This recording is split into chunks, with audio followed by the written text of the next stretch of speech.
موضوع الدرس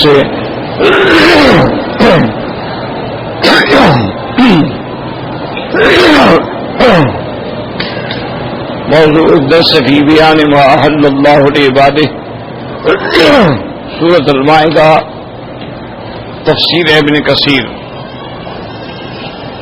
الحمد للہ رب العالمین، والصلاة والسلام على اشرف الانبیاء وسید المرسلین سیدنا محمد وعلى آلہ واصحابہ اجمعین۔ اللهم صل على سيدنا محمد وعلى آل سيدنا محمد كما صليت على إبراهيم وعلى آل إبراهيم في العالمين إنك حميد مجيد۔ أعوذ بالله من الشيطان الرجيم، بسم الله الرحمن الرحيم۔ يسألونك ماذا أحل لهم، قل أحل لكم الطيبات وما علمتم من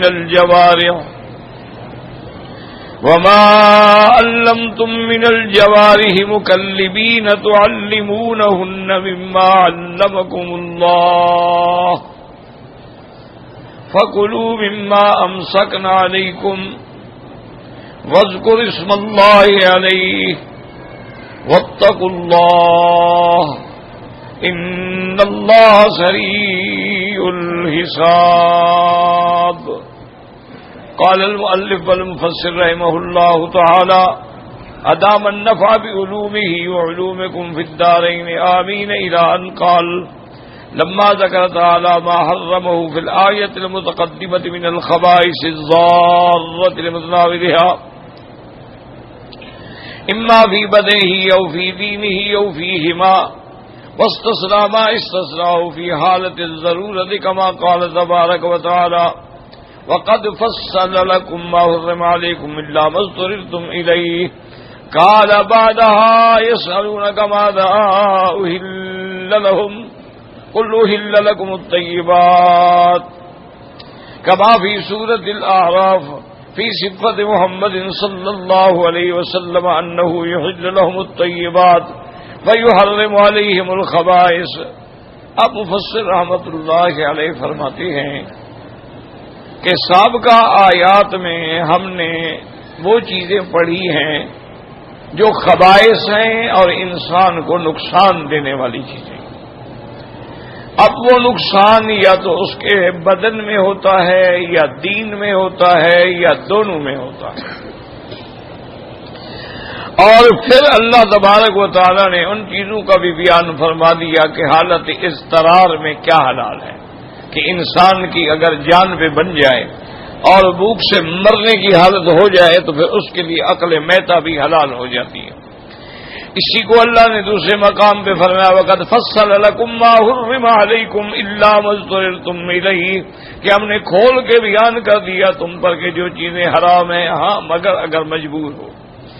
اور اسی طرح اللہ تبارک و تعالی نے سورۃ اعراف میں فرمایا يسألونك ماذا أحل لهم قد أحل لكم الطيبات، اور اسی طرح سورۃ الاعراف میں میرے مدنی سرکار صلی اللہ علیہ وسلم کی صفت میں اللہ نے بیان فرمایا یحل لهم الطیبات، وہ ان پہ پاکیزہ چیزوں کو حلال کرتے ہیں، ویحرم علیہم الخبائث، اور جو خبائث ہیں نقصان دینے والی چیزیں ہیں ان کو حرام کرتے ہیں۔ تو اس لیے ایک بات یاد رکھیں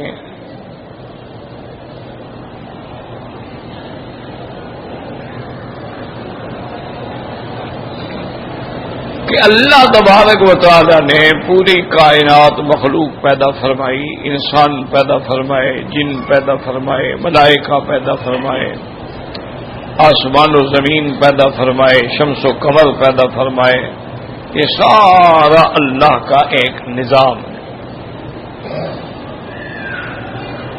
اب پھر انسانوں میں جو تقسیم ہے وہ دنیا میں بھی اور آخرت میں بھی صرف ایک ہی تقسیم ہے، یا مومن یا کافر۔ درمیان میں کوئی قسم نہیں ہے۔ وہ جو منافق عقیدے والے ہیں وہ بھی کافر ہیں، ان کو بھی وہ تو بلکہ کفر میں بھی شدید ہیں۔ اور اسی طرح قیامت والے میں دن بھی یہی اصل تقسیم یہی ہوگی، اصحاب الیمین اصحاب الشمال، دائیں والے یا بائیں۔ اسی طرح تقسیم ہوگی فریقن فی الجنت و فریقن فی السعیر، کہ ایک جماعت جنت والی ایک جہنم والی۔ تو اب ہمیں غور کرنا چاہیے کہ بھئی انسان تو سب ہیں، ہندو بھی انسان ہے، سکھ بھی انسان ہے، مجوسی بھی انسان ہے، یہودی بھی انسان ہے، نصرانی بھی انسان ہے۔ تو ان میں اور اس مسلمان میں کیا فرق ہے؟ بس یہی فرق ہے کہ ہمارا نام جو ہے وہ عبداللہ ہے اور اس کا نام جو ہے رام چندر ہے، بس یہی فرق ہے۔ ہم گوشت کھاتے ہیں وہ نہیں کھاتے، بس یہ فرق ہے۔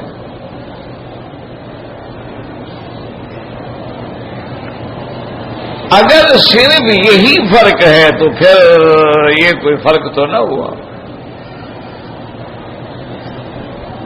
یا ہم ایسا لباس یعنی ہم پاجامہ شلوار پہنتے ہیں وہ دھوتی باندھتے ہیں، ہم شلوار قمیض پہنتے ہیں وہ پینٹ شرٹ کوٹ پہنتے ہیں، بس یہی فرق ہے مسلمان اور کافر میں۔ باقی تجارت تو تم بھی کرتے ہو وہ بھی کرتے ہیں، ذمہ داری تم بھی کرتے ہو وہ بھی کرتے ہیں، مال متا تم بھی رکھتے ہو وہ بھی رکھتے ہیں،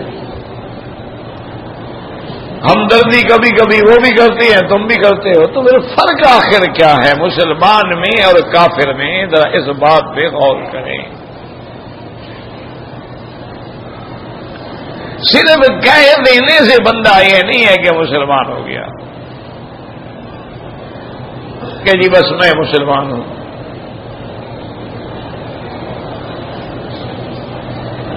صرف کلمہ پڑھنے سے آدمی صرف کلمہ پڑھ لے مسلمان ہو گیا نہیں، کلمہ پڑھنے کے ساتھ شرط ہے کہ فاعلم انہ لا الہ الا اللہ، وہ جانتا بھی ہو کہ کلمے کا معنی کیا ہے۔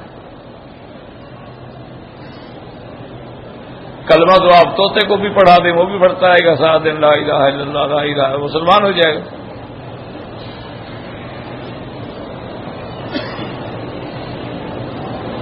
اس لیے یہ سب سے بڑی بنیادی چیز ہے جس کی طرف ہماری توجہ نہیں ہے۔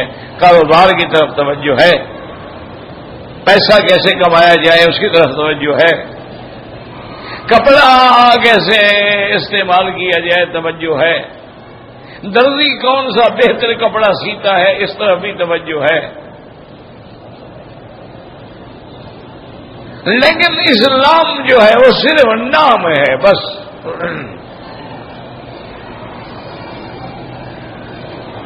جیسا کہ ایک حدیث مبارک میں ہے کہ لم یبق من الاسلام الا اسمہ ولم یبق من القرآن الا رسمہ۔ ایک وقت آئے گا اسلام نام ہوگا اور قرآن بس کتاب میں لکھا ہوا ہوگا بس۔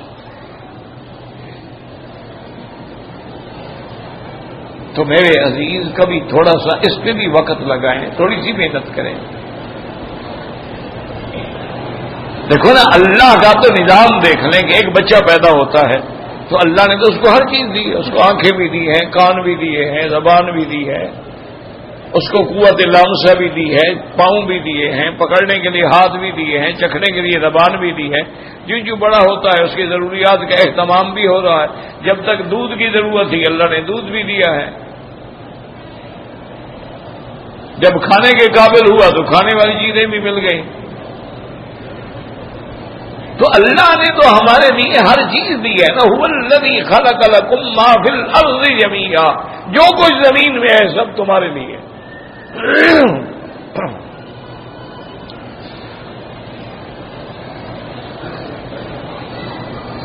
تو اس لیے ہمیشہ یاد رکھیں کہ اسلام کا معنی یہ ہے، اسلام کا اور کفر کا فرق یہ ہے، اسلام کا معنی جو بندہ اپنے آپ کو اللہ کے سپرد کر دے اور اللہ کے احکام کا پابند ہو جائے۔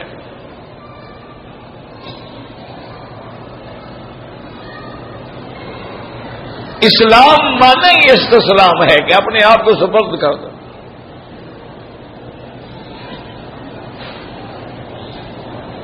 اور ہر چیز میں وہ اللہ کے حکم کی تعمیل کرے. من لم یحکم بما انزل اللہ فاولئک هم الکافرون. اس کا معنی صرف یہ نہیں کہ تم بادشاہ بنو تو پھر تو قرآن پر فیصلے کرو. نہیں، ہر بندہ ہر کام میں، اپنے گھر میں، باہر، تجارت میں، جو چیز اللہ کے حکم کے مطابق ہے کرو، نہیں کرو گے تو کافر. اللہ نے فرمایا سود حرام ہے، وہ کہتا ہے نہیں حرام نہیں ہے تو کافر ہے.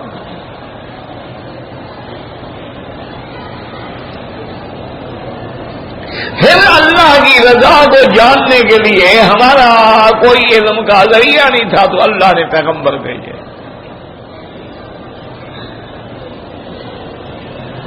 کہ ہمیں کیا پتا کن باتوں سے اللہ راضی ہوتے ہیں، کن باتوں سے اللہ ناراض ہوتے ہیں. اللہ نے پیغمبر بھیجے اور پیغمبروں کی تصدیق کے لیے اللہ نے ان کو معجزات دی ہے. ہم نے بس یہ سمجھا ہے کہ مسلمان کے گھر میں پیدا ہو تو مسلمان ہے، کافر کے گھر میں پیدا ہو تو کافر ہے. یہ بات نہیں ہے. ابراہیم علیہ السلام کافر کے گھر میں پیدا ہوئے، آزر کے گھر میں پیدا ہوئے، لیکن جب انہوں نے اپنے اللہ کو پہچان لیا تو وہ خلیل اللہ بن گئے.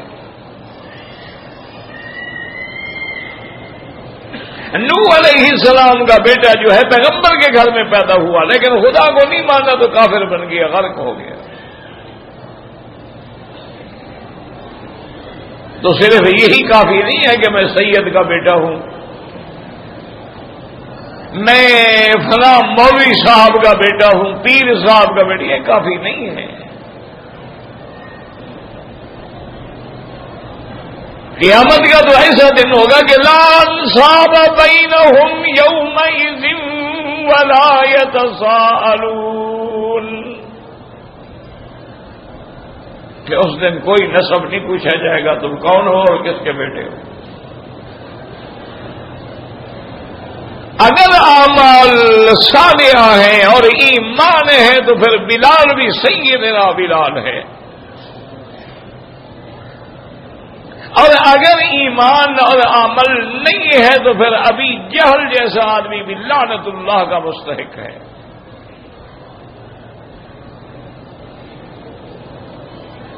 یہ بنیادی چیزیں ہیں جن پر ہماری توجہ ہی نہیں ہے کہ ہم نے آج تک یہ بھی نہیں سمجھا. نماز پڑھ رہے ہیں، جو بھی نماز تو پڑھ رہے ہیں بھی کوئی اس کا معنی کیا ہے، مقصد کیا ہے، جو لفظ پڑھ رہے ہیں اس کا کیا معنی ہے، اندر خیال ہی نہیں. بھائی ہم عمرہ کر رہے ہیں، ہم طواف کر رہے ہیں، ہم مقام ابراہیم پہ کھڑے ہیں، ہم ملتزم پہ آ گئے ہیں، ہم زمزم پہ کھڑے ہیں، ہم صفا مروہ پہ کھڑے ہیں، ہم مروہ پہ کھڑے ہیں، اور اس میں جو کلمات ہم پڑھ رہے ہیں کیا ہمیں پتہ بھی ہے کہ ان کا معنی کیا ہے، مقصد کیا ہے؟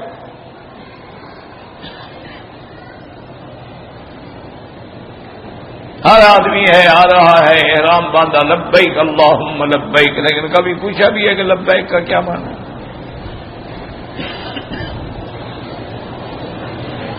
لبیک اللہم لبیک لبیک لا شریک لک لبیک ان الحمد والنعمت لک والملک لا شریک لک. سجدہ قبروں پہ کر رہا ہے، بچے مزاروں پہ مانگ رہا ہے، قبروں پہ 9 راتیں بیٹھ رہا ہے، اللہ کے سوا غیر کو پکار رہا ہے، مدد کے لیے کھل کے پکارا ہے، یا علی مدد، یا شیخ عبد القادر جیلانی شیئن للہ مدد کن یا معین الدین چشتی انا للہ و انا الیہ راجعون. وجہ کیا ہے کہ علم نہیں ہے ہمیں کہ اسلام کیا ہے، ایمان کیا ہے، احکام کیا ہے، نماز کیا ہے، حلال کیا ہے، حرام کیا ہے. اس لیے اللہ نے پیغمبر بھیجے، پیغمبروں کے ساتھ پھر کتابیں بھیجی، اور پیغمبروں کی صداقت کے لیے اللہ نے ان کو معجزات عطا فرمائے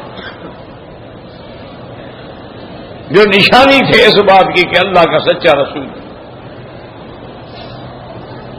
ورنہ یہ تو نہیں ہے کہ جو بھی کہہ دے کہ میں نبی ہوں بس وہ نبی ہو گیا. اللہ نے انبیاء کو چن لیا ہے اپنی رسالت کے لیے، اور ہر دور میں الگ الگ احکام آئے. جیسے جیسے معاشرہ ترقی کرتا گیا، اور اللہ کا دین بھی اب جب حضور کا زمانہ آیا تو اب انتہا ہو گئی، دین بھی مکمل ہو گیا اور نعمتیں بھی پوری ہو گئی.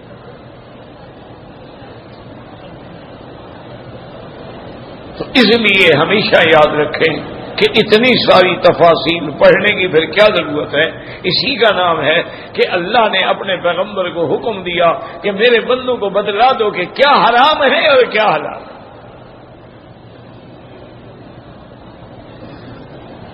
اور وہ حرام کھانے پینے کی چیزوں میں ہے یا اعمال و افعال میں ہے. اللہ کے پیغمبر نے علیہ الصلاۃ والسلام نے پھر اپنی امت کو ایسا سبق پڑھایا اور ایسے ہیرے پیدا کیے اصحاب رسول اللہ کہ قیامت تک ان کی کوئی مثال نہیں آ سکتی. لاکھ دنیا زور لگا لے کوئی ابو بکر نہیں بن سکتا، لاکھ دنیا زور لگا لے کوئی امیر المومنین عمر نہیں بن سکتا، عثمان و علی نہیں بن سکتا، حسن و حسین نہیں بن سکتا، صحابی نہیں بن سکتا. وہ جماعت ہی ایسی تھی کہ اللہ نے ان کو میرے نبی کے لیے چن لیا تھا. اور پھر صحابہ نے ایک ایک لفظ جو حضور کی زبان مبارک سے نکلا نا، ایک ایک لفظ کو بھی یاد رکھا ہے. حضور پاک نے جب حج مبارک کے موقع پر یعنی اتنا بھی صحابہ نے احتیاط کی ہے کہ حضور پاک نے جب کنکریاں مار لیں، کنکریوں کے بعد آپ نے قربانی فرما لی. قربانی کے بعد آپ نے ابو طلحہ کو بلایا اپنے سر کے بالوں کے حلق کرانے کے لیے. اور صحابہ نے یہ بھی یاد رکھا کہ حضور نے پہلے دائیں طرف سے حلق کرایا، یعنی یہ بھی پتہ لگے کہ حضور کا عمل کیا ہے. اور اللہ کی شان دیکھیں، پھر دائیں طرف سے جو حضور نے حلق کرایا ہے اس طرح مبارک پھرایا تو سارے بال جو تھے وہ صحابہ میں تقسیم کر دیے، اور بائیں طرف جو حل کرایا ہے وہ سارے کے سارے بال ابو طلحہ کو عطا فرمائے. یعنی آدھے سر کے بال تو سب میں تقسیم ہوئے اور آدھے سر کے بال جو ہیں صرف ایک صحابی کو ملتا ہے. صحابہ کو اتنا بھی یاد ہے. صحابہ نے یہ بھی احتیاط فرمائی ہے کہ حضور صلی اللہ علیہ وسلم کی داڑھی مبارک کے 17 بال سفید تھے، یعنی بال بھی گنے ہوئے ہیں، تاکہ قیامت تک کوئی جھوٹے دعوے دار نہ پیدا ہوں کہ ہم نے خواب دیکھا ہے اور ہم نے حضور پاک کو دیکھا ہے اور حضور پاک نے ہمیں یہ فرمایا ہے.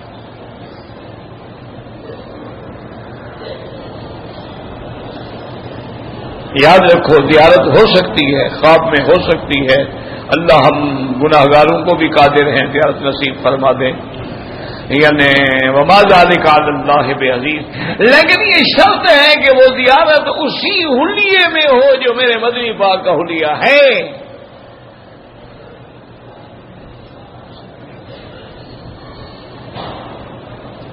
اگر اس حلیے کے مطابق نہیں ہے تو پھر وہ زیارت نہیں ہے. اور اگر آپ نے زیارت کی ہے صحیح حلیے کے مطابق تو بالکل وہ زیارت حق ہے کہ ان الشیطان لا یتمثل بی. حضور نے فرمایا اللہ نے شیطان کو یہ طاقت ہی نہیں دی کہ میری شکل بنا لے. شیطان ہر پیر فقیر کی شکل بنا لیتا ہے، ہر مولوی کی شکل بنا لیتا ہے، لیکن اللہ کے نبی کی شکل نہیں بنا سکتا. دیکھو نا صحابہ نے کتنے باتیں یاد رکھی ہیں کہ بال مبارک جو ہیں وہ 3 قسم پہ تھے، جما، لما، وفرا۔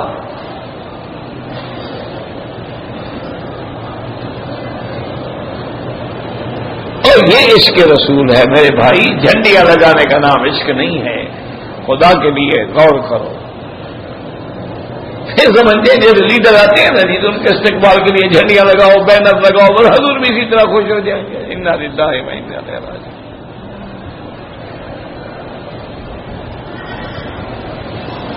جمع کا معنی یہ ہے کہ حضور کے بال بالکل کندھوں تک آ گئے، منکبین۔ لمبا کا معنی ہوتا ہے کہ کندھوں سے کچھ اوپر تھے، اور وفرا کا معنی ہوتا ہے شہمت الاذنین، کہ آپ کے کانوں کی یہ جو کنارہ ہے نا اس کے برابر سے بال۔ 3 قسم کے حضور بال رکھتے تھے، اور یہ بھی صحابہ نے بتایا کہ حضور نے ہمیشہ مانگ سیدھی نکالی ہے، اور یہ بھی صحابہ نے بتایا کہ لیس بالطویل ولا بالقصیر، نہ تو حضور کا قد بڑا لمبا تھا کہ جو عیب لگے، اور نہ اتنا چھوٹا تھا کہ عیب لگے، بلکہ آپ کا قد مبارک جو ہے وہ درمیانہ تھا اور مائل الی الطول تھا۔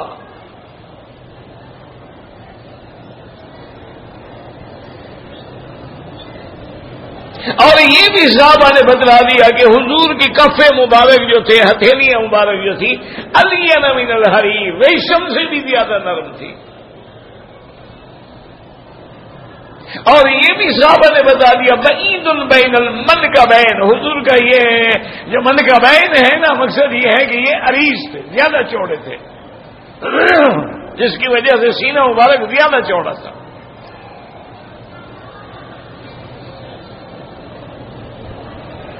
اور یہ بھی صحابہ نے بتلا دیا ہے کہ حضور جب چلتے تھے ایسے معلوم ہوتا تھا جیسے اوپر سے نیچے اتر رہے ہوں۔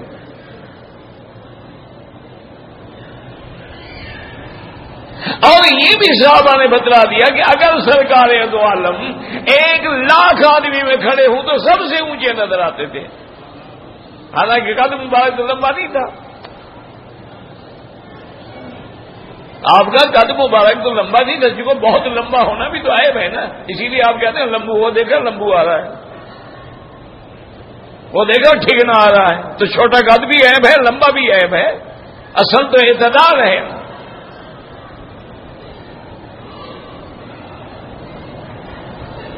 اور صحابہ نے رضوان اللہ علیہم اجمعین نے یہ بھی بتلا دیا کہ اللہ نے حضور کے آواز میں ایسی برکت دی کہ عرفات میں اور مینا میں جہاں لاکھوں کا اجتماع تھا اور لوگ متفرق بیٹھے تھے، کوئی کہیں بیٹھا ہے، کوئی کہیں بیٹھا ہے، کوئی کہیں بیٹھا ہے، جیسے آج کل ہوتا ہے، کوئی کسی خیمے میں ہے، کسی خیمے میں ہے، لیکن جب حضور خطبہ پڑھاتے معلوم ہوتا کہ ہمارے خیمے میں کھڑے ہو کے خطبہ دے رہے ہیں،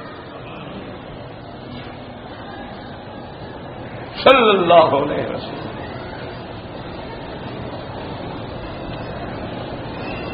اور اسی لیے یعنی آپ اندازہ فرمائیں کہ صحابہ کہتے ہیں کہ حضور کے چہرے پہ جب نظر ہم ڈالتے تھے کہ ان الشمس، اور ایک روایت میں ہے کہ ان القمر تجری فی وجہی، معلوم ہوتا تھا کہ 14ویں کا چاند آپ کے چہرے میں دوڑ رہا ہے۔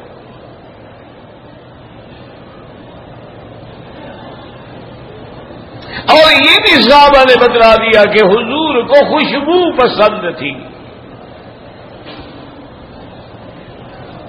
یہ نقلی خوشبو نہیں جو آج کل بنی ہوئی ہیں، اصلی خیر ملتی نہیں، ملے تو بڑی مہنگی ہے۔ جو صحیح معنی میں طائفی گلاب ہے نا، طائف کا، کیونکہ طائف جیسے پھول دنیا میں نہیں ہوتے، وہ جو اصلی اس کا عطر نکالتے ہیں نا، وہ 1 تولہ 6,000 ریال میں بھی نہیں ملتا، اور ملتا ہی نہیں، اس لیے کہ جو نکلتا ہی اتنا ہے کہ شہزادے لے لیتے ہیں، بڑے بڑے لوگ لے لیتے ہیں، غریبوں کو تو وہ ملتا ہے نا کہ 1 تولہ وہ ہوتا ہے تو 200 تولہ دوسرا ہوتا ہے۔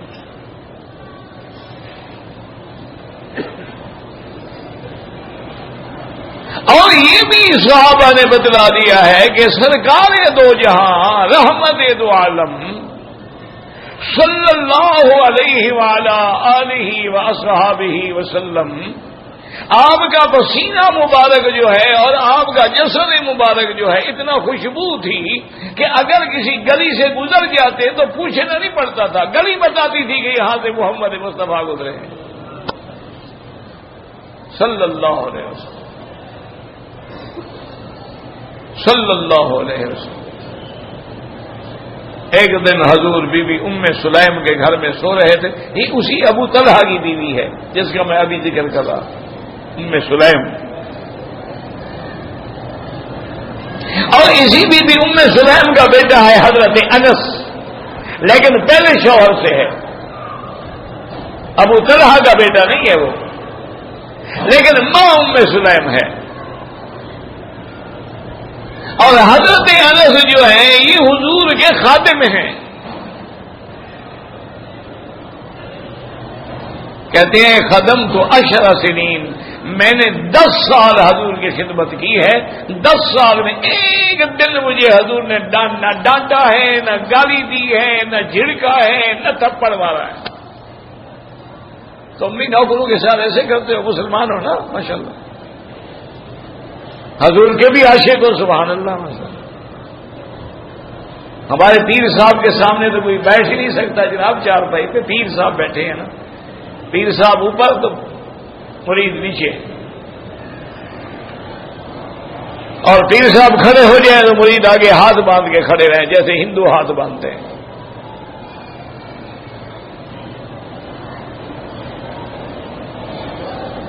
دس سال معمولی بات ہوتی ہے۔ اور پتہ یہ حضرت انس کتنے خوش نصیب ہیں کہ ایک دن بی بی ام سلیم نے عرض کیا کہ یا رسول اللہ حاضی خویدی مکھا، یہ آپ کا چھوٹا سا خادم، چھوٹے تھے نا انس، یہ چھوٹا سا خادم، اس کے لیے تو دعا کر دیں۔ خوید تصغیر ہے یعنی چھوٹا خادم۔ اب فرمایا اللہم بارک فی عمرہ وفی رزقہ وفی اہلہ۔ حضرت انس فرماتے ہیں حضور نے مجھے 3 دعائیں دی، اللہ اس کی عمر میں بھی برکت عطا فرما، اس کے مال میں بھی برکت عطا فرما، اس کی اولاد میں بھی برکت عطا فرما۔ حضرت انس فرماتے تھے کہ حضور کی دعائیں ایسے منظور ہوئی کہ اب میری عمر 120 سال ہو گئی ہے اور میری اولادیں بھی 120 سے بڑھ گئی ہیں، اور فرماتے ساری دنیا کے باغ ایک دفعہ سال میں پھل لاتے ہیں، میرے باغ جو ہے وہ 2 دفعہ پھل لاتے ہیں۔ اور فرمایا کہ ساری دنیا کے باغ میں جو ریحان ہے جسے ببری کہتے ہو، اس کی خوشبو الگ ہوتی ہے، جو میرے باغ میں ہے اس کی خوشبو ایسی ہے جیسے مشک کی خوشبو ہو۔ کیوں؟ حضور نے دعا کی تھی۔ حضور صلی اللہ علیہ وسلم بی بی ام سلیم کے گھر میں لیٹے ہوئے ہیں، اور کس چیز پہ لیٹے ہیں؟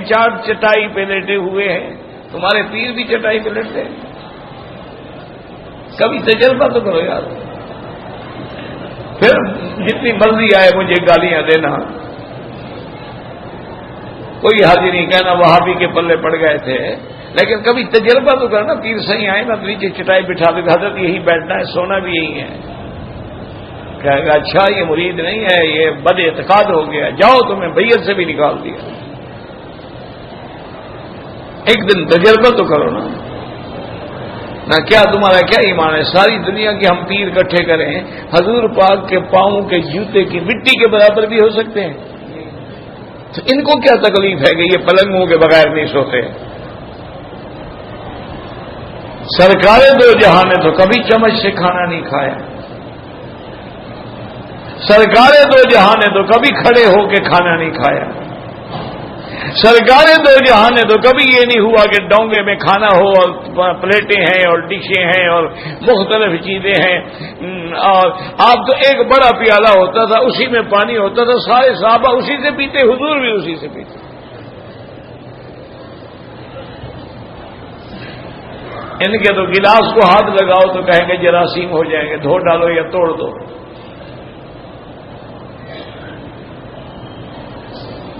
حضور سو رہے تھے، گرمی کا موسم تھا، اور حضور صلی اللہ علیہ وسلم پسینہ پسینہ۔ بی بی ام سلیم رضی اللہ تعالی عنہ نے کیا کیا، کپاس لے لی اور بڑے آرام سے حضور کے بدن پہ کپاس رکھتی، پھر لے لیتی، اس کو نچوڑ دیتی شیشی میں، پھر کپاس رکھتی، پھر آخر حضور کی آنکھ کھل گئی۔ حضرت میں ماتا پانی نہیں ام سلیم، کیا کر رہی ہو؟ اس نے کہا حضور آپ کا پسینہ جمع کر رہی ہوں۔ میں لماذا کیوں؟ انہوں نے کہا رسول اللہ ہم تو غریب لوگ ہیں، عید ہو جمعہ کا دن ہو، امیر لوگ تو بچوں کو عطر لگاتے ہیں، ہم کہاں سے عطر لے آئیں؟ تو میں آپ کا پسینہ لگا دیتی ہوں، لیکن میرے بچے ساری دنیا پہ چھا جاتے ہیں۔ لوگ حیران ہو کے پوچھتے ہیں کہ یہ عطر کس دکان سے ملا ہے؟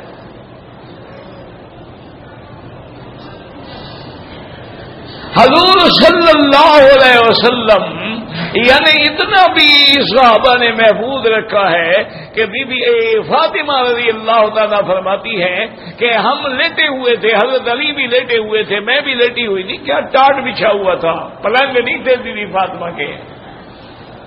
یہ تو تمہاری بیٹیوں کے لیے جہیز پہ باقاعدہ فرنیچر دیا جاتا ہے نا جی، یہ بیڈ روم ہے اور یہ ڈرائنگ روم ہے اور یہ ڈائننگ روم ہے اور یہ ڈائننگ ٹیبل ہے اور یہ ٹی وی لاؤنج ہے، پتہ نہیں کیا کیا لانتیں اکٹھی کی جاتی ہیں۔ سیدہ فاطمہ ٹاٹ بچھاؤ تو نہ ایمان سے فرماؤ، مٹی پہ اور ٹاٹ پہ سونے سے بی بی فاطمہ کی شان کم ہو گئی ہے یا بڑھ گئی ہے؟ نہ ایمان سے فرمائے نا، آپس میں بیٹھے ہیں ٹھنڈے دل سے کہ بھئی ان کے پاس تو کپڑے بھی نہیں ہیں، اور حضور اتنا خیال فرماتے تھے بی بی فاطمہ الزہرا کا، فرمایا کہ دیکھو یہ عورت کے لیے جو ہے نا یہ نصف کپڑا جو ہے مردوں کے لیے آدھی پنڈلی پہ ہو یا زیادہ زیادہ زیادہ نیچے ہو تو پھر ٹخنے سے اوپر ہو، لیکن عورت کے لیے ایک شبر یعنی اس نصف پنڈلی سے ایک بالشت کے برابر کپڑا نیچے ہو۔ لیکن پھر بھی بی بی ام سلمہ نے پوچھا کہ یا رسول اللہ اگر ایک بالشت بھی ہم لمبا کر لیں پھر بھی پاؤں تو نظر آئیں گے، تو آپ نے اچھا ایسا کرو کہ ایک ذرا 2 بالش لمبا کر دیا۔ اور حضور نے شبر فاطمہ تھا، حدیث میں لفظ ہے شبر فاطمہ تھا، بی بی فاطمہ کے کپڑے کو حضور خود پیمائش کر کے دیتے تھے۔ تم نے بھی کبھی بیٹی کے کپڑے پیمائش کیے؟ تم تو ماشاءاللہ منی سکرٹ پہناتے ہو نا، تم تو ماشاءاللہ اس کو نکر پہنا کے میراتھن ریس میں بھیجتے ہو، تم تو اس کو ماشاءاللہ کبڈی کی ٹیم بنا کے دشمنوں کے ملک میں بھیجتے ہو، تیری لڑکیاں وہاں کبڈی کھیلتی ہیں۔ اور یاد رکھو جب غیرت نہ رہے ایمان ختم۔ یہ میں نہیں کہتا، میری کیا طاقت ہے، میں تو 2 ٹکے کا بندہ بھی نہیں ہوں۔ یہ حضور نے فرمایا لا ایمان لمن لا غیرت له، جس میں غیرت نہیں اس میں ایمان ہی نہیں۔ اور حضور نے فرمایا کہ دیوس کو جنت کی خوشبو بھی نہیں دے گا اللہ۔ آج کل تو جناب اپنی بیٹیوں کے باپ دلال ہیں، بھائی دلال ہیں، شوہر دلال ہیں، باقاعدہ بکنگ کرتے ہیں، پہنچاتے ہیں، لے آتے ہیں، خوش ہوتے ہیں کہ میری بیٹی بڑی سوشل ہے اور لوگوں میں بڑے لوگوں میں بڑی مقبول ہے، پسندیدہ ہے اور لاکھوں روپے کما کے ماں باپ کو دے رہی ہے۔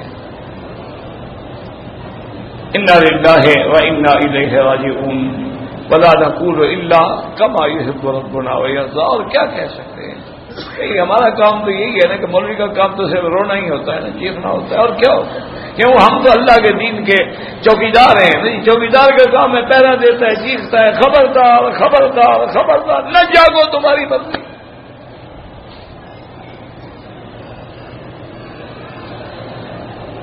تو اس لیے اب آپ نے سورۃ المائدہ پڑھی ہے، ایسے تو نہیں کہ بس سورۃ المائدہ پڑھی ہے جی پڑھ کے گزر جاؤ.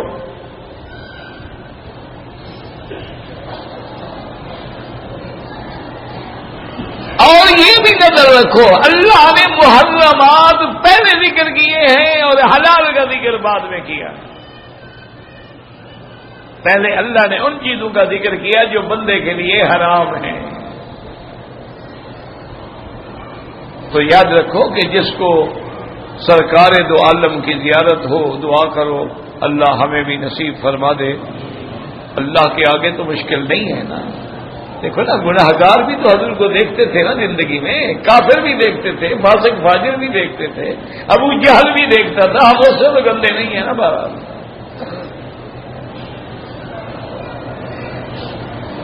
اللہ اکبر. لیکن شرط یہ ہے کہ اگر اللہ خواب نصیب کرے تو پھر شمائل ترمذی اب اردو میں بھی چھپ گئی ہے، اس میں دیکھو کہ وہ حلیہ جو حدیث میں ہے میں نے اس کے مطابق دیکھا ہے.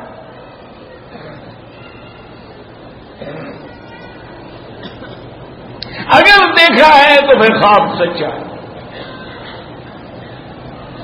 اور دوسری بات یہ ہے کہ اگر اللہ ایسی نعمت نصیب کر دے تو اس کو راز رکھو. یہ نہیں کہ لوگوں کو بتلاتے پھرو،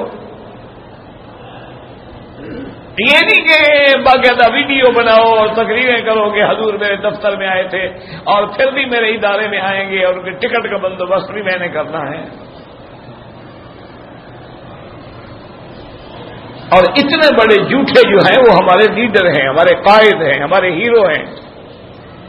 جو نبی پر بھی جھوٹ بولتا ہو.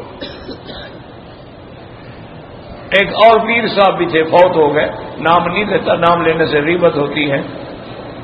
بہت بڑے پیر تھے آپ کے ملک کے، بڑے بڑے منسٹر اور بڑے بڑے وزیر اور گورنر اور صدر ان کی بیعت تھے. اتنا بڑا پیر صاحب تھا. اور جب وہ نکلتے تھے ماشاءاللہ تو ان کی کانویں ہوتی تھی، باقاعدہ 10-10 گاڑیوں کے قافلے ساتھ ہوتے تھے.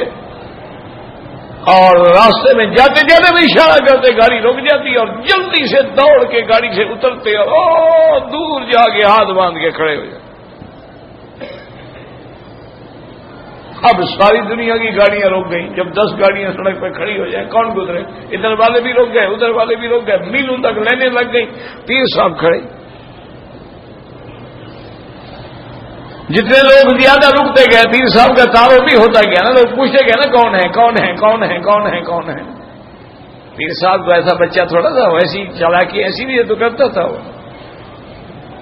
جب واپس آتے جناب آنسو بہ رہے ہوتے اور غلام خادم پاؤں پہ گر جاتے. کہتے حضور پاک گزر رہے تھے، میں سلام کرنے کے لیے گیا تھا، ابھی مل کے آ رہا ہوں. انا للہ و بھائی خدا کے بندو، یہ دعویٰ تو کبھی حضرت علی نے بھی نہیں کیا کہ حضور گزر رہے تھے میں ملنے گیا تھا. یہ دعویٰ تو کبھی حسن حسین نے بھی نہیں کیا.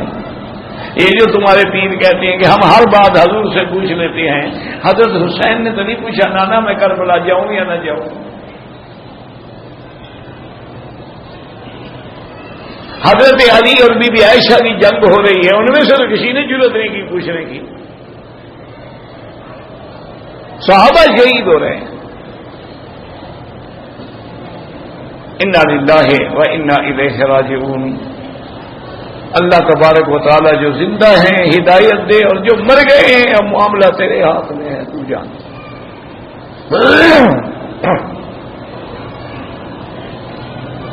تو اب یاد رکھیں کہ سورۃ المائدہ میں اللہ نے پہلے کیا بیان کیا؟ حرمت علیکم المیتۃ والدم ولحم الخنزیر وما اہل لغیر اللہ بہ. پہلے حرام چیزیں کہ کیا کیا میرے بندوں پہ حرام ہے. اب بیان کر رہے ہیں وہ چیزیں جو حلال ہیں. تو کیا وجہ کیا ہو گئی؟ آخر کیوں مقدم پہلے حلال بیان کر دیتے بعد میں حرام بیان کر دیتے؟ دیکھیں نا آخر کوئی حکمت تو ہوتی ہے نا کہ آخر اللہ نے پہلے حرام کو بیان کیا ہے اور بعد میں حلال کو. اس سے سبق دیا بندے جب تک حرام سے بچو گے نہیں حلال کیسے کھاؤ گے؟ اصل تو حرام سے بچنا ہے نا. زنا سے بچو گے تو نکاح کرو گے نا، سود سے بچو گے تو تجارت کرو گے نا، چوری سے بچو گے تو محنت کرو گے نا۔ تو معنی یہ ہے کہ حرام کے قریب نہ جاؤ، جب حرام کے قریب نہیں جاؤ گے تو بچ جاؤ گے۔ اور دوسری بات میرے محبوب نے کیسے بیان فرمائی، فرمایا الحلال بین والحرام بین وبینہما مشتبہات، فرمایا حلال بھی اللہ نے بیان کر دیا، حرام بھی بیان کر دیا، لیکن کچھ چیزیں مشتبہ ہوتی ہیں، شبہ پڑ جاتا ہے کہ حلال ہے یا حرام ہے۔ تو آپ نے فرمایا جب شبہات سے بچ جاؤ گے تو حرام سے بچ جاؤ گے، جس چیز میں شبہ پڑ جائے اس کے بھی قریب نہ جاؤ۔ اب دیکھیں نا باہر کی مرغی آ رہی ہے، شبہ تو ہے نا کہ پتہ نہیں نبے ہوئی کہ نہیں ہوئی، شبہ پڑ گیا، ہو سکتا ہے ہوئی ہو، لیکن ہمیں تو شبہ ہے نا، ہم نے تو نہیں دیکھا نا اپنی آنکھوں سے۔ باہر سے پنیر آ رہا ہے اپنا، ہمیں کیا پتا ہے کس دودھ سے بنایا گیا ہے،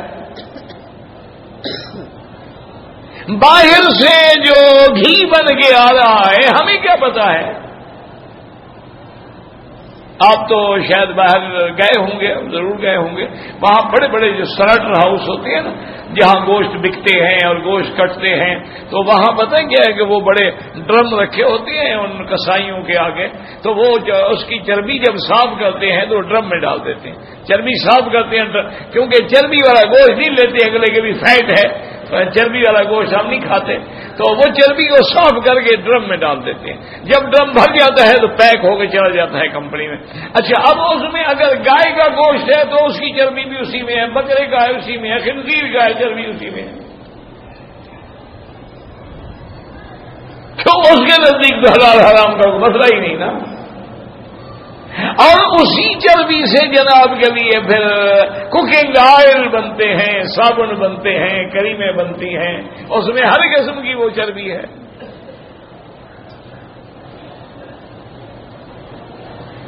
اس لیے جب شبہ پڑ جائے اس سے بھی بچو، حرام سے بچو، بلکہ جو شبہ ہو، یعنی شبہ ہے کہ پتہ نہیں حرام، اس سے بھی بچو۔ میں ایک دفعہ سفر کر رہا تھا، شکاگو سے کینیڈا جا رہا تھا، اور بائی روڈ ہم سفر کر رہے تھے، ساتھی تھے ماشاءاللہ 5-7 ساتھی تھے۔ راستے میں نماز کا وقت ہو گیا تو میں نے ساتھیوں سے کہا کہ بھی جلدی کریں، کوشش کریں کہ کسی سروس اسٹیشن میں، کیوں وہاں تو سردی ہوتی ہے نا جی، باہر تو نہیں کھڑے ہو سکتے نا کہ آپ سڑک پہ نماز پڑھ رہے ہیں تو مر جائیں، میں نے کہا کوئی سروس اسٹیشن آ جائے تاکہ ہم نماز جلدی سے پڑھ۔ بہرحال ایک سروس اسٹیشن آیا تھا، چھوٹا سروس، وہاں جو باتھ روم تھے نا، وضو کی جگہ یا حمامات، وہ سارے بند کیے ہوئے تھے انہوں نے، ان کی ریپیئرنگ مرمت ہو رہی تھی۔ تو میں نے اپنے ساتھیوں سے کہا کہ بھائی ایسا کریں، یہ جو سامنے اسی کے اندر ایک دکان تھا، کیفیٹیریا تھا، میں نے کہا ان سے پوچھو اگر اجازت دے دیں تو ہم ان کے حمام میں وضو بھی کر لیں اور نماز بھی پڑھ لیں، کیوں باہر تو پڑھ نہیں سکتے، باہر اتنی ٹھنڈ ہے کہ نقطہ انجماد سے نیچے جا رہا ہے درجہ حرارت، وہ تو صفر سے بھی نیچے ہے، یعنی اگر 5 منٹ آپ ایسے ہاتھ باہر کھڑا کریں خون جم جائے گا۔ انہوں نے پوچھا، وہاں 2 لڑکیاں تھیں جو کام کرنے والی، ان سے پوچھا، انہوں نے کہا کہ ہم نے نماز پڑھنی ہے اور ہمارے اکثر ساتھیوں کو وضو ہے لیکن مجھے کرنا تھا وضو، اصل میں باقی سب کو وضو تھا، تو ہم آپ کا حمام استعمال کر لیں۔ انہوں نے کہا ہاں ٹھیک ہے۔ انہوں نے کہا جی آپ آ جائیں، میں کیا تو انہوں نے کہا ٹھہر، تو وہ بچی بیچاری اندر گئی، اس نے پہلے باقاعدہ اس کو دھویا، صاف کیا، صاف کر کے باقاعدہ اچھی طرح اطمینان کے بعد پھر مجھے کہا کہ آپ آئیں اور اپنا وضو کریں، اور اس نے ایک رول ہوتا ہے نا کھانے کے لیے ہم نیچے کاغذ بچھا دیتے ہیں یا پیکنگ کے لیے، ایک بڑا رول کھول کے اس نے نیچے اپنے دکان میں بچھا دیا کہ یہ تمہاری صاف بن گئی، اب نماز پڑھ لو۔ خیر ہمارے پاس مسلح تھے لیکن انہوں نے بہرحال انتظام کیا۔ ہم نے نماز پڑھی اور نماز کے بعد میں نے ساتھیوں سے کہا کہ یار ان بچیوں نے بڑی مہربانی کی ہے، ان کے دکان سے کوئی چیز خرید لو، کوئی کافی بنوا لو، کوئی چائے بنوا لو، کوئی بسکٹ شسکٹ لے لیتے ہیں، کچھ تو ان کی بھی مدد کریں نا۔ تو ہم نے ان سے کہا کہ آپ ہمیں کافی بنا دیں، تو ایک لڑکی کہنے لگی کہ معاف کریں، بہتر ہے کہ آپ ہمارے دکان سے نہ کافی پئیں نہ چائے پئیں نہ ہماری کوئی چیز کھائیں، البتہ کوئی بسکٹ دیکھنے ہیں جو ویجیٹیبل ہوں، جو سبزی کے بنے ہوئے وہ لینے ہوں تو لے لیں، ورنہ یہ ہے کہ انہی برتنوں میں تو ہم خنزیر بھی پکاتے ہیں اور چائے بھی پکاتے ہیں اور سب کچھ کرتے ہیں، میں لا کے دھو ڈالوں لیکن برتن تو وہی ہے نا۔ اتنا اس کو کافر ہے وہ لڑکی، ہم اتنا متاثر ہوئے۔ میں نے کہا اچھا یہ بتاؤ کہ ہم تمہیں کیا بدلا دے سکتے؟ کہا دعا کریں۔ میں نے کہا اچھا کیا دعا کریں؟ کہا جو دعا آپ کو اچھی لگے۔ میں نے کہا میں تو یہی دعا کروں گا کہ اللہ آپ کو اسلام نصیب کرے تاکہ اتنی اچھی لڑکی جہنم میں نہ جلے۔ میں نے کہا آپ کی مرضی، یہی دعا کر رہے ہیں، مجھے کوئی پتہ نہیں، میرے لیے جو بہتر ہو وہ آپ دعا کر رہے ہیں۔ تو ان کو بھی اتنا خیال ہے کہ بھی برتن تو وہی ہے نا، اسی میں ہم حرام چیزیں بھی وہ اس کو دھو ڈالتی ہو باقاعدہ، اس کو اچھے طرح شیمپو سے دھوتی۔ یہ نہیں ہے کہ ایسے اینٹی سیپٹک شیمپو ہوتے ہیں ان کے بعد ان سے وہ صاف کر۔ انہوں نے کہا کہ نہیں، آپ لوگ مجھے اچھے نظر آ رہے ہیں، نماز پڑھنے والے مسلمان نظر آ رہے ہیں، ان برتنوں کو مت استعمال کریں۔ اس کو بھی اتنا خیال۔ اور ہمارے مسلمان یقین کریں آپ، اللہ نہ کرے جب غیر ملک میں جاتے ہیں نا، جب دشمن کے ایئرپورٹ پہ، کافروں کے ایئرپورٹ پہ اترنا اور اس سے پہلے سوٹ پہن لیں گے۔ ہماری لڑکیاں بھی جین پہن لیتی ہیں اور شرٹ پہن لیتی ہیں اور انہی کے ہوٹلوں میں جا کے ٹھہرتے ہیں، انہی کے کیمرے دیکھتے ہیں، انہی کے کھانے کھاتے ہیں، کوئی حلال نہیں، کوئی حرام نہیں ہے، جو چیز ہے کھا رہے۔ انا للہ و انا الیہ راجعون۔ تو اس لیے آج اللہ نے ان آیات میں ہمیں ان چیزوں کے بارے میں سبق دینا ہے جو اللہ نے حلال کی ہیں۔ تو دعا کریں اللہ ہمیں ہمیشہ حلال نصیب کرے اور حرام سے بچائے۔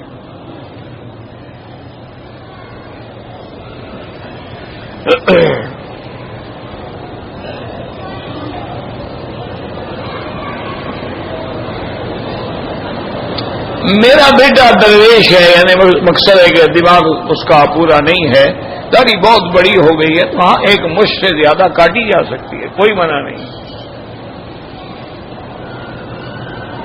جتنا اس کی خدمت کرو گے نا پتہ نہیں اسی کی وجہ سے تمہیں جنت مل جائے۔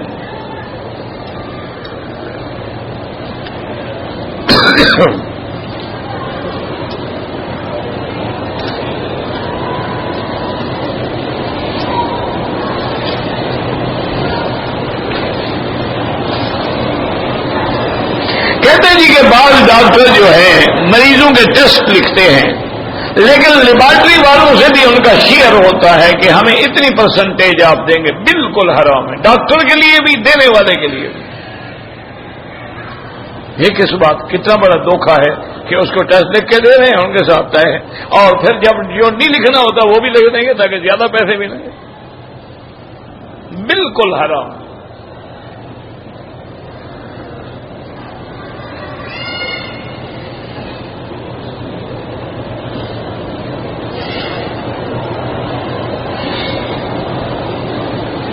امام صاحب فرض نماز آ کر کے پیچھے چلے جاتے ہیں جنازہ، تو جنازے کے لیے وہ جگہ بنائی گئی ہے، تمہارے یہاں یہ جنازہ گاہ نہیں ہوتی، اس میں کیا ہے؟ اللہ کے بندو ایک بات یاد رکھو کہ مسجد نبوی کے امام ہوں یا مکے کے مسجد الحرام کے، یہ سب الحمدللہ علماء ہیں، ان کو الحمدللہ دین کے احکام کے مسائل کا پتہ ہے۔ ہماری طرح نہیں ہے کہ جس کی داڑھی ہو یا جس کے بال ہوں یا جس نے پگڑی ہوئے اس کو امام بنا دیا، جیسے آتا جاتا کچھ بھی نہ ہو اس کو، یہ تو علماء ہیں۔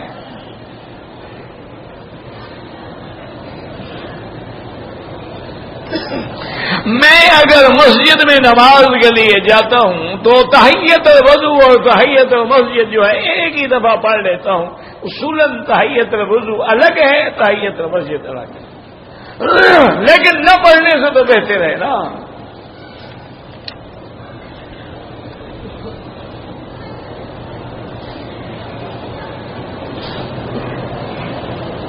جب میں جماعت میں امام کے پیچھے نماز پڑھتا ہوں تو امام ٹھہر جاتا ہے، پھر دعا پڑھتا ہے، اس میں جو غیب ملے خاموش رہیں۔ امام کے پیچھے تو ہمارا وظیفہ یہی ہے کہ خاموش رہیں، اور اگر ہم سنیں گے غیر المغضوب علیہم ولا الضالین فقولوا آمین، تم آمین کہو، تو معنی یہ ہے کہ فاتحہ پڑھنا تو امام کا وظیفہ ہے، ہمارا وظیفہ تو آمین کہنا ہے، اور اگر نہیں سن رہے ہیں تو خاموش۔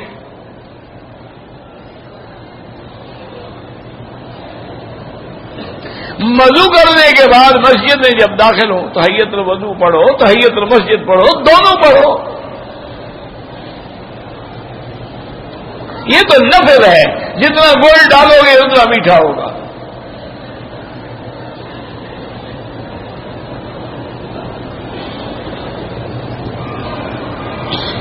اگر ایک عورت نے ایام حیض کی وجہ سے کراچی سے نیت نہیں کی اور مکے میں پہنچ گئی، پاک ہونے کے بعد فوراً میقات میں جائے۔ میقات طائف ہے، میقات مدینہ منورہ ہے، اور میقات رب کے قریب جوفہ ہے، وہاں سے جا کے عمرہ باندھ کے احرام باندھ کے عمرہ مکمل کر لے، ورنہ دم دینی پڑے گی اور عمرے سے بھی محروم ہو گئی۔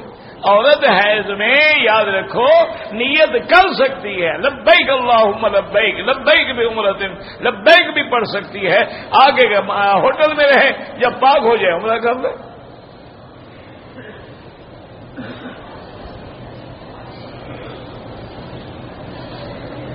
کہتے جی میں نے عرض یہ کیا تھا کہ ٹی وی ہے یا ویڈیو ہے، اس میں اگر دین کی باتیں ہیں، اسلام کی بات ہے تو کوئی حرج نہیں۔ کوئی قاری قرآن پڑھ رہا ہے، کوئی عالم تقریر کر رہے ہیں، تو سپیکر میں بھی تو ہم تقریر سنتے ہیں نا، تو وہ بھی اسی قسم کا ایک آلہ ہے۔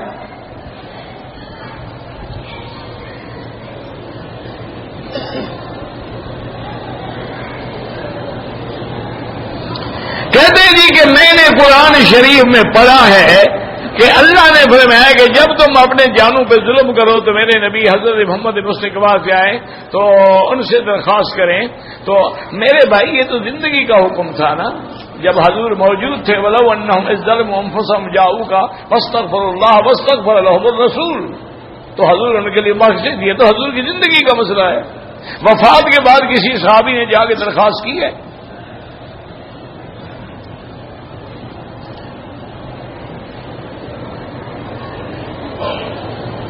چاچی کو عمرہ کروا سکتا ہے، چاچی کا محرم تو نہیں ہے، وہ عمرہ کیسے کرا سکتا ہے؟ محرم کا معنی ہوتا ہے جس سے نکاح حرام ہو۔ ہاں اگر بوڑھی عورت ہے تو کوئی حرج نہیں۔ مقام زیارتیں کرنا افضل ہے یا طواف؟ طواف افضل ہے، زیارتیں کرنے کا تو حکم ہی نہیں ہے۔ طواف کا تو قرآن میں بھی حکم ہے، حدیث میں بھی حکم ہے۔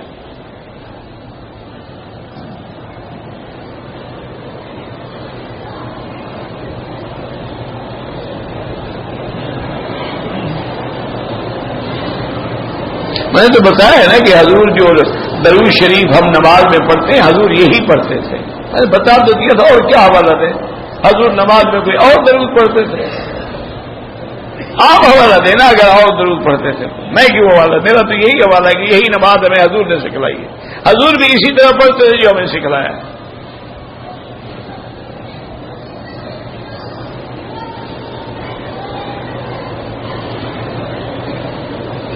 کہتے ہیں جی کہ جب کوئی فوت ہو جائے تو اعلان کیا جاتا ہے مسجدوں میں قرآن خوانی ہوگی۔ یہ بھی بڑے لوگوں کے لیے ہوتا ہے، کوئی غریب مر جائے تو کبھی آپ نے اعلان نہیں کیا، نہ اس کے لیے کبھی قرآن خوانی ہوئی ہے، نہ اس کی قبر پہ کبھی خیمہ لگا کے مولوی صاحب بیٹھے ہیں قرآن پڑھنے کے لیے، پیسے ملیں تو پھر بیٹھے رہیں گے، 2 مہینے بھی بیٹھے رہیں گے، یہ سب ناجائز ہے۔ آپ نے قرآن پڑھنا ہے خود پڑھو، اعلان کرنے کی کیا ضرورت ہے؟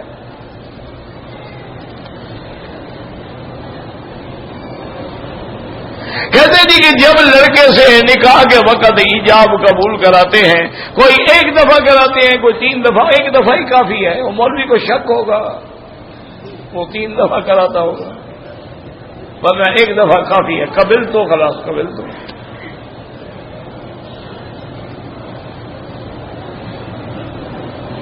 ایک مولوی تھا، اللہ معاف کرے، اللہ معاف کرے، اللہ معاف کرے، میں اس کا نام تو نہیں لیتا، میری برادری ہے نا.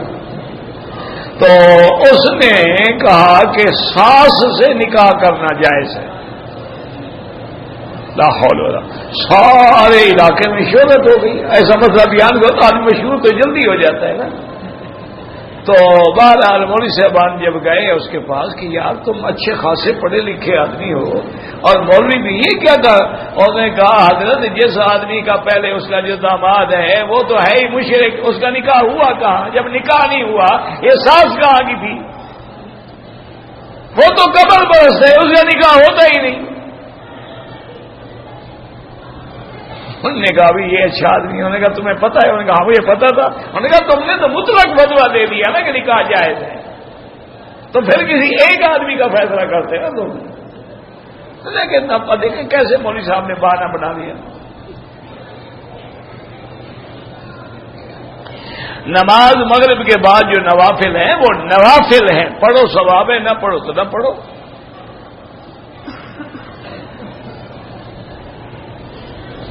ہمارے یہاں رواج ہے میت عورتوں میں رکھی جاتی ہے جنازے تک. یہ غلط رواج ہے. کیوں عورتوں میں رکھی جائے؟ بالکل غلط. جب طواف ختم کریں پھر بھی اللہ اکبر بالکل کہیں گے. یہ نیا مسئلہ سنا ہے کہ بھی میت عورتوں کے بعد ہے، مردوں کو ڈر لگتا ہے. کون سی منت ہے جو 100 شہیدوں کا ثواب ملتا ہے؟ کہ وہ سنت جس پہ دنیا میں عمل نہ ہو رہا ہو، آپ اس کو زندہ کریں تو 100 شہید کا ثواب ملتا ہے. اگر عمل ہو رہا ہے تو مردہ سنت تو نہیں ہے.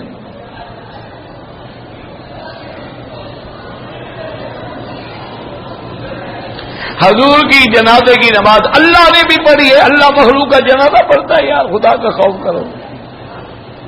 اللہ تو مارتا ہے، جلاتا ہے، جنازہ تو نہیں پڑھتا. یہی امید اس کی شان ہے. اس نے مسئلہ نکالا ہوگا نا، جب درود بھیجتا ہے تو جنازہ بھی پڑھا ہوگا. کوئی بکرا دم کا نہیں دے سکتا، 10 روزے رکھ لے، کوئی مسئلہ نہیں، شریعت میں حل موجود ہے.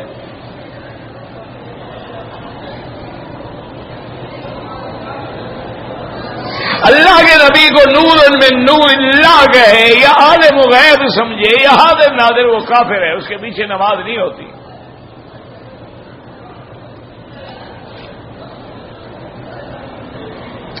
ہمارے شہر میں جس عورت کو جن کا اثر ہو جاتا ہے اس کو دھمال کھلاتے ہیں.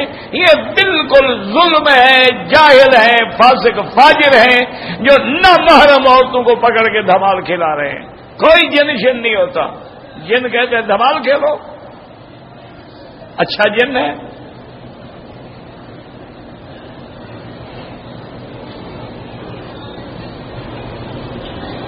اگر ہم نے نفل طواف کیا، دوسرے چکر میں بوسہ دینا بھول گئے، اشارہ بھی بھول گئے، کوئی حرج نہیں.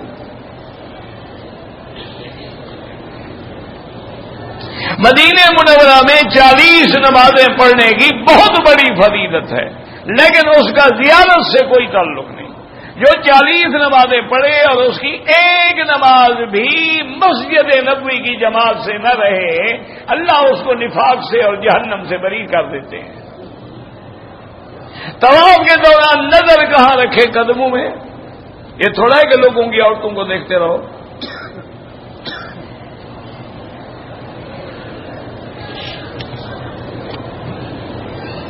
اگر طواف کے لیے جو جوتے پہلے استعمال نہیں ہوئے، نیا جوتا ہے، بالکل جائز ہے. ایک مولوی ہے جو کہتا ہے کہ وہابیوں کو گالی دینے پر گناہ معاف ہوتے ہیں. گالی سے بھی کبھی گناہ معاف ہوئے؟ دعا دینے سے تو ہو سکتے ہیں، گالی دینے سے تو گناہ بڑھے گا نا گالی دینے والے کا. اور حضور نے فرمایا کہ المومن لا یکون لعانا، مومن کبھی گالی دینے والا ولا فحاشن ولا بذی، نہ مومن کبھی کسی کو لعنت کرتا ہے، نہ گالی دیتا ہے، اور نہ گری ہوئی بات کہتا ہے. تو جو گالیاں سکھاتا ہے وہ عالم کہاں سے ہوا؟ وہ تو ظالم ہوا.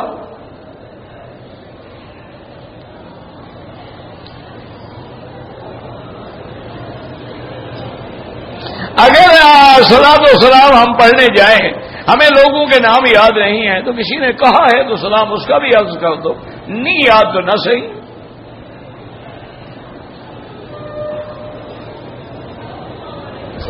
حدیث پاک میں ہے کہ سورت فاتحہ کے بغیر نماز نہیں ہوتی، ہمارا بھی اس حدیث پہ ایمان ہے، لیکن مجھے مہربانی کر کے کوئی نماز بتاؤ نا جس میں فاتحہ نہ ہو۔ کسی ایک نماز کا نام لو جی یہ نماز ہے لیکن فاتحہ نہیں، اگر فاتحہ نہیں تو نماز نہیں ہوگی، لیکن اگر امام نے فاتحہ پڑھی تو نماز میں تو فاتحہ آ گئی نا۔ یہ تو نہیں لکھا ہوا یہاں کہ مقتدی نہ پڑھے تو فاتحہ نماز نہیں ہوگی، مقتدی کا لفظ تم دکھا دو میں کل سے پڑھنی شروع کر دوں گا، کوئی جھگڑا ہی نہیں، کوئی لڑائی نہیں، یہ تو علمی بات ہے۔ ہمیں تو حضور نے فرمایا کہ جب امام پڑھے اذا قرأ فانصتوا، تم چپ رہو۔ ہمیں تو حضور نے فرمایا کہ من ادرک الرکوع فقد ادرک الرکعہ، جو آدمی رکوع پا لے اس کی رکعت مل جاتی ہے، حالانکہ اس نے تو کچھ بھی نہیں پڑھا۔ ہمیں تو حضور نے فرمایا من قعد له امام فقراءۃ الامام له قراءۃ، جس کا امام ہو تو امام کی قراءت اس کی قراءت ہوتی ہے۔ تقلید بالکل ضروری ہے، جاہل کے لیے، عالم کے لیے نہیں، جو مجتہد ہے اس کے لیے نہیں۔ جس آدمی کو علم نہیں ہے وہ تقلید کے بغیر چارہ ہی نہیں۔